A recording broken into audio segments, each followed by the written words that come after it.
Welcome back to College Football Now. We are joined by now recurring guest, two-time Chat Sports guest, Al Guido, the president of the 49ers, live in San Jose for the College Football National Championship game. Al, thanks for joining us. Let's just get started. Talk to us about the 49ers' involvement in hosting this game in the Bay Area. Man, it's been a massive undertaking since really 2015 when we were awarded the game from Bill Hancock and company. We started the Bay Area Host Committee, hired a woman named Patricia Ernstrom to run it up to run it day to day.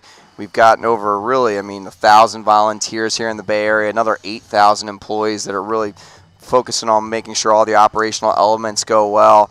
It's been a long time coming, and it's been a sprint to the finish line these last 60 days. I haven't slept very much the last couple, but it's been an exciting time in the Bay. It's an exciting weekend. Looking forward to today's events and obviously the game tomorrow. So the Bay Area Host Committee, it seems to me from what I've read, that's not just for this game. Is that an ongoing initiative with you guys to bring more events to the Bay Area?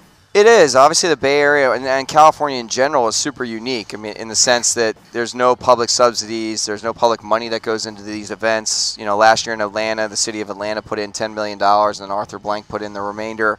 That doesn't happen here. So we really wanted to create an entity that, for the length of time, would raise money to put on large-scale events, because these things obviously cost a lot of money. I mean, we're investing $25 to $28 million to put this weekend on. Now, we know it'll pay itself back in the hundreds of millions of dollars in economic impact. So when we set out to build Levi Stadium in 2014, we weren't going to spend $1.4 billion and only host 10 or 12 events. So we've been proud in the 5 years that we've been operating, we've hosted more events than any other stadium in the country. Nice. And, you know, those are big time events. I mean, we're not just talking concerts and football games. We're talking Super Bowls, WrestleMania, NHL outdoor game, then this event. It's great for our business. We're willing to invest in it. We believe in it.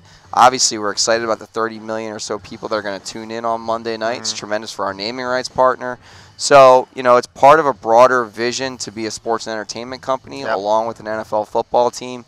And, yeah, I couldn't be more happier with how it's going. So a couple years back, the Fan Central, the hub of the Super Bowl, was up in the city of San Francisco. This year we've got it down in San Jose. What's the decision behind that? You know, I think the two events are just very different in the sense that, you know, the Super Bowl is really like a 7 to 8 day type of event. You know, there's a lot of things that happen here locally. You have a longer window of time from when the two teams obviously get announced. In Super Bowl, generally you have 2 weeks before it all happens. And so when you know you're only going to be a condensed basically 4 to 3 day window, it was much easier to have it in a location that was walkable for all the college football fans. The other big main difference is for this game, you really have a collegiate atmosphere, right? Because 40,000 of the 70,000 tickets actually go to the two schools. And I can speak firsthand to this. When the San Francisco 49ers participated in the Super Bowl in Mercedes-Benz Stadium down in New Orleans, we really only had about 6,000 tickets that we were able to give to our fans. It's much more of a corporate event, the Super Bowl. So this one is more of a collegiate feel. So knowing that many people were going to descend on the Bay Area in a very short time window, we thought it was important to have the proximity be closer to Levi Stadium. Yeah, that makes a lot of sense. So talk about this game coming up. What do you see out of these two teams, Alabama, Clemson? What excites you about this game tomorrow? Well, I was joking with our general manager, John Lynch, that I'm making his life real easy. We're picking number 2 in the draft, and there's 5 to 7 guys that are projected to be taken in the first round in this game. Listen, I think a lot of noise has been made of the CFP playoff and, you know, who gets in, who doesn't, how do they do it? You know, do they take the 4 best teams? Do they take the conference championship?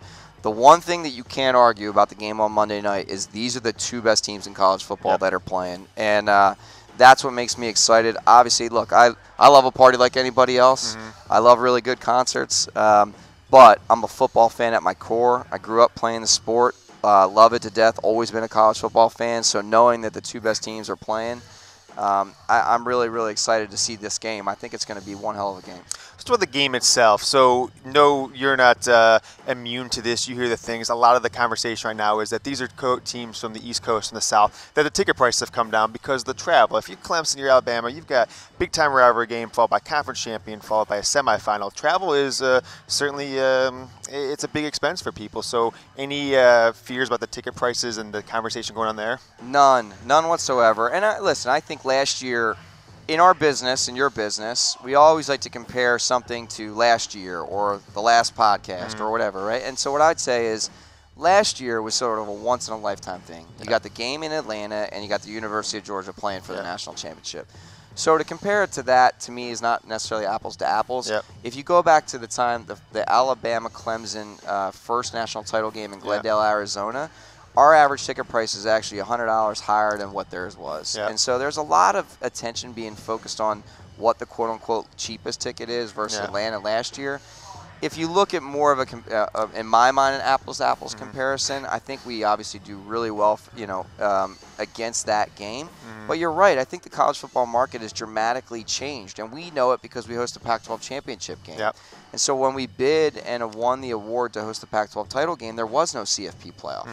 And now, if you think about it, you're right. If you're a Clemson fan, do you go to the ACC title game? Do you go to the semifinal? Do you then go to the final? It's really dramatically shifted because now these fans have to make a decision between possibly 3 games that they have to buy. And so we all just need to evolve with the times, but our market has performed really, really well around this game. And I have no concerns about empty seats. This game will be packed. All of these seats are sold. It's just a question of what are they selling for on the secondary market. Sure. And you think about the first CFP, Ohio State, Oregon, very similar. Both had to travel a far distance. Same thing. Either in Dallas at AT&T, you can get in for $100 less than face value. I think that's just par for the course, given that you've got to play this many games in a short period of time. And like you said, not a corporate atmosphere. Most of the people in the stands are going to be fans. So let's talk about the weather forecast. What are we looking like? I haven't checked today. Are we going to be rain tomorrow for the game? You know what? It's looking really good for tomorrow. It's not 70 in sunshine. It's a little cloudy, but no rain right now in the forecast. So hopefully that continues to hold. That holds off. I can't control it, but I spent a lot of time in minor league baseball, and when you spend time in baseball, rainouts are a big deal. So I like to think I'm not a weatherman by any means, but I know how to look at a radar. Right now, it's looking all right. So knock on whatever wood this is. I think there's some wood under here. That it stays that way. You heard it here first. No rain from Al Guido, the local weatherman. So join here, College Football National Championship, Audio Ave, Al Guido, president of the San Francisco 49ers. They're hosting the game, Clemson, Alabama, the 3rd time these teams will face in the title game in the last 4 years. 4th straight playoff they have played. Interesting stat. This is pretty fun. You might like this.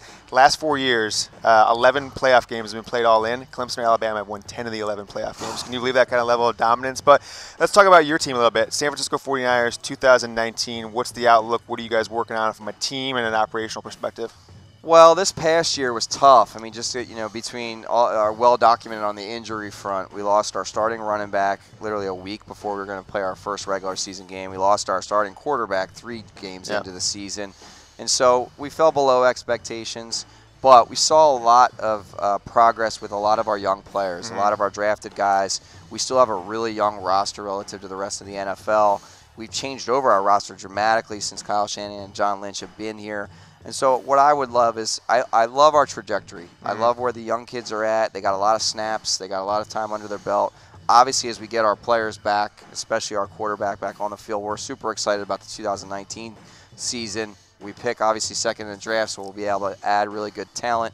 We have a lot of salary cap space where we can go out and be active in free agency if we really need to. So I really think the trajectory is great. If you look at Kyle Shanahan, I mean, even our offense this year is in the top half of the NFL. With going into the year, a quarterback who was 3rd on our depth chart, Nick Mullins, but performed really well.